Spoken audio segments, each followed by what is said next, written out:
Hola a todos, somos estudiantes de la Universidad César Vallejo. Mi nombre es Catherine Álvarez y hoy día analizaremos la novela de El Tusteno de César Vallejo. Según Martin Luther King, la injusticia, allí donde se halle, es una amenaza para la justicia en su conjunto. Injustice wherever is a phone is a tree, the justice is a wall. La división de clase que articula esta historia posee una resistencia tan fuerte como el tuxteno en la obra de Vallejo. Estudiaremos el conflicto central para entender qué es que la victoria real no es ganar, sino mantener la dignidad y la ética a pesar de la presión constante de la injusticia social. Acompáñanos a descubrir cómo la defensa de la dignidad que Vallejo inmortalizó mantiene su urgencia intacta frente a los problemas sociales que vivimos hoy. César Abraham Vallejo Mendoza fue un poeta, narrador y ensayista peruano considerado uno de los más innovadores del siglo XX. Nació el 16 de marzo de 1892 en Santiago de Chuco en una familia humilde y religiosa. Murió en París en 1938 tras una enfermedad repentina, dejando un legado fundamental en la literatura. El Tusteno se sitúa en el pueblo andino de Quivilca durante los primeros años del siglo XX, una época marcada por la llegada de empresas extranjeras que explotaban los recursos naturales del Perú. En este contexto, la compañía minera norteamericana se aprovecha de la pobreza y vulnerabilidad de los indígenas, obligándolos a trabajar en condiciones inhumanas con la complicidad de las autoridades locales. El argumento de la novela gira en torno a la explotación de mineral tusteno y muestra cómo la ambición económica corrompe a funcionarios comerciales y autoridades, destruyendo la dignidad de toda una comunidad a través de diversas escenas de abuso. Soy Kiara Arias Montalvo y voy a describir tres escenas presentes en el cuento o la novela El Tuxteno. Como punto número uno tenemos una desigualdad social, en el cual se ve que los indígenas cargaban toneladas de mineral por un salario mínimo, mientras que los jefes extranjeros vivían con muchas comodidades, se podría decir en ese tiempo. Esto demuestra que los que trabajaban mal eran los que menos recibían. En el punto número 2 tenemos lo que es el abuso de poder. En esto se ve que las autoridades locales apoyaban a la empresa minera y ordenaban castigos o presiones contra los trabajadores, para que así ellos pudieran seguir siendo obligados a seguir produciendo, a seguir trabajando. Eso demuestra que el poder se utilizaba más que todo para proteger a las personas ricas y no al pueblo en sí, que en este caso sería a los jefes y no a los indígenas, ¿verdad? En el punto número 3 tenemos lo que es la discriminación. Los capataces y los criollos trataban a los indígenas como inferiores, con insultos y desprecio. Esta discriminación justificaba el maltrato y la falta de derechos hacia ellos. Muchas gracias.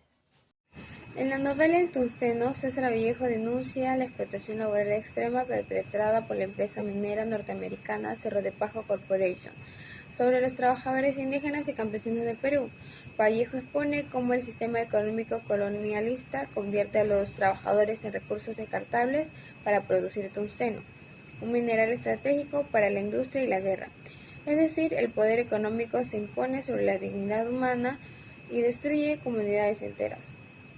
La ausencia de instituciones fuertes favorece la explotación, tanto en el tungsteno como en la minería actual. El ODS 16 plantea combatir la corrupción, fortalecer el Estado de Derecho y proteger los derechos humanos, metas totalmente vulneradas en este caso. Gracias.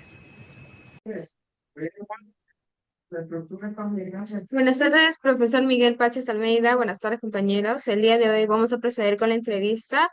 Me encuentro acompañada de Albert Yamil García Araujo, quien va a responder las preguntas de la novela El Tungsteno. Primera pregunta. La novela de Vallejo denuncia la explotación por parte de la empresa Mining Society.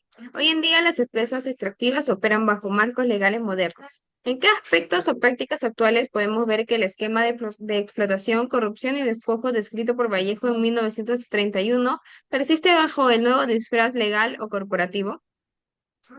Aunque ahora las mineras tienen leyes, permisos y hablan bonito de responsabilidad social, muchas veces siguen haciendo lo mismo que en tiempos de Vallejo. Se aprovechan de comunidades vulnerables, pagando poco o afectando su territorio. Usan su poder económico para influir en autoridades o decisiones. Y ocultan daños ambientales con lenguaje técnico o campañas de imagen. Es como si el colonialismo no hubiera muerto, solo que ahora viene con traje, logo corporativo y página web. Pregunta 2. Vallejo es especialmente duro con los empleados peruanos de la empresa, como los hermanos Marino vistos en la novela, quienes traicionan a su propia gente. Podríamos decir que la tesis central del tungsteno no es la denuncia a la empresa extranjera, sino a la complicidad interna o a la falta de ética en las élites nacionales. ¿Cómo se manifiesta esa complicidad en las esferas de poder actual? Vallejo no solo critica a la empresa extranjera, sino a los peruanos que trabajan para ella y traicionan a su propia gente. En la novela, los hermanos marinos son el ejemplo perfecto.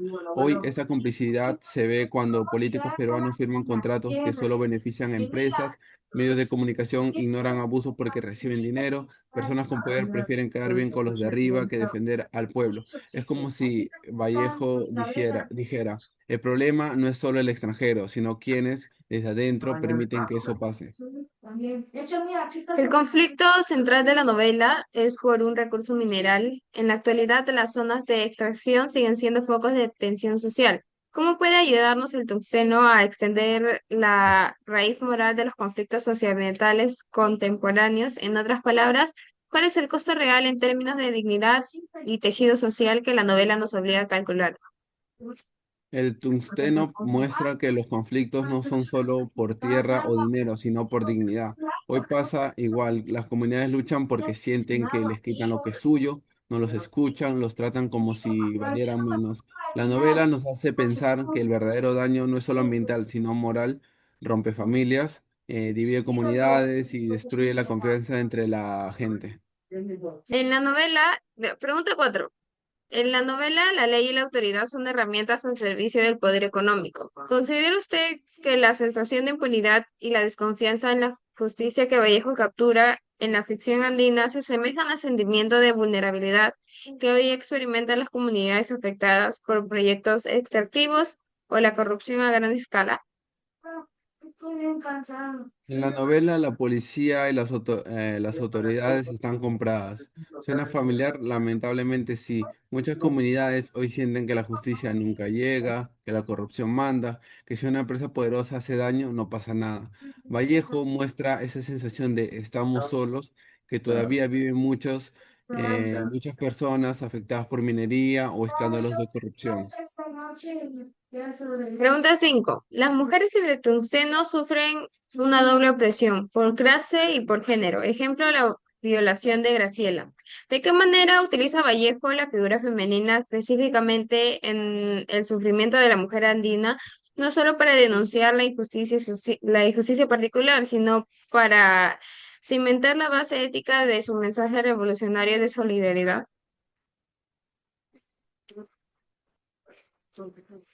Vallejo usa a la mujer andina como Graciela para mostrar las injusticias más fuertes. Doble discriminación por ser mujer y por ser pobre indígena. Pero no solo es víctima, Vallejo hace que su sufrimiento sea como una alarma moral, algo que nos sacude y nos dice, esto no puede seguir así. A través del dolor femenino, Vallejo despierta solidaridad y muestra por qué la revolución o el cambio es urgente y necesario. Última pregunta. El Tunceno es una novela cruda, a menudo calificada de tesis o manifiesto. Considerando el panorama de crisis climática y social que vivimos, ¿qué tipo de conciencia colectiva espera Vallejo despertar en el lector y cómo podemos aplicar ese llamado a la acción y a la solidaridad en un mundo hiperconectado, pero a menudo indiferente como el nuestro? Vallejo no escribió el tungsteno solo para contar una historia triste. Quería despertar en los lectores una conciencia colectiva, algo así como, oye, solo esto está mal, o no mires para otro lado, haz algo, aunque sea pequeño. Hoy, con redes sociales y todo súper conectado, ese llamado tiene más sentido. No podemos ser indiferentes porque la injusticia ya no está lejos, la vemos todos los días en la pantalla. Vallejo quería que sintiéramos que si una persona es humillada, todos somos responsables. Gracias. Bueno, ahora presentaremos nuestra infografía.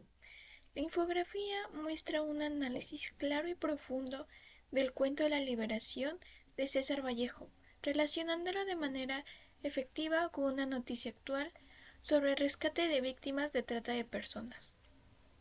En la primera parte se explica cómo el cuento expone las causas de la opresión, el miedo y el silencio y la injusticia que mantienen a las personas atrapadas. También se desarrollan las consecuencias como, como la pérdida de la libertad y la disminución. Luego la infografía conecta estas ideas con la realidad actual, mostrando cómo la trata de personas reproduce las mismas condiciones de abuso y control que denuncia el cuento: la explotación, el miedo, encierro y la vulneración de los derechos. La noticia evidencia que, igual que en la obra de Vallejo, la lucha por la libertad sigue siendo un proceso difícil pero posible. Ahora presentaremos nuestra historieta. Bueno, en nuestra historieta se muestra cómo los personajes se enfrentan a diferentes situaciones marcadas por la opresión social y la idea del honor. A lo largo de las viñetas se presentan distintos momentos donde cada personaje debe actuar para mantener su reputación o cumplir con expectativas que vienen del entorno. Primero se ve cómo la sociedad les exige comportarse de cierta manera, incluso cuando eso va contra de lo que realmente desean. Después muestra cómo el concepto de honra se convierte en una obligación que justifica actitudes y decisiones que no siempre son justas. También incluyen situaciones como la deuda económica y el reemplazo del uniforme y el doble juego, donde los personajes intentan ajustarse a lo que se espera de ellos. Aún así, eso implica sacrificios personales o actuar bajo presión.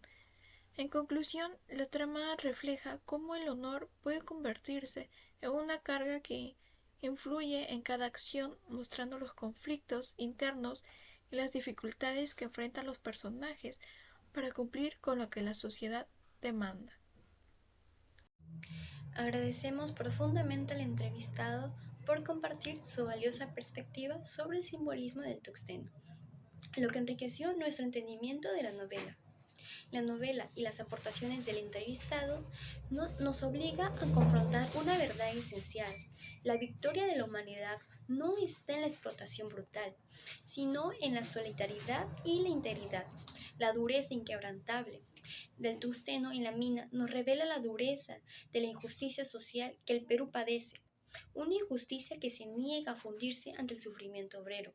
Esta denuncia de la opresión nos invita a ejercer una resistencia ética para mantener la humanidad y el respeto en los momentos de mayor adversidad. Que este mensaje nos inspire a construir espacios de justicia y empatía, porque la verdadera victoria no está en extraer la riqueza a toda costa, sino en defender la dignidad obrera ante la carga inmovible del tuxteno.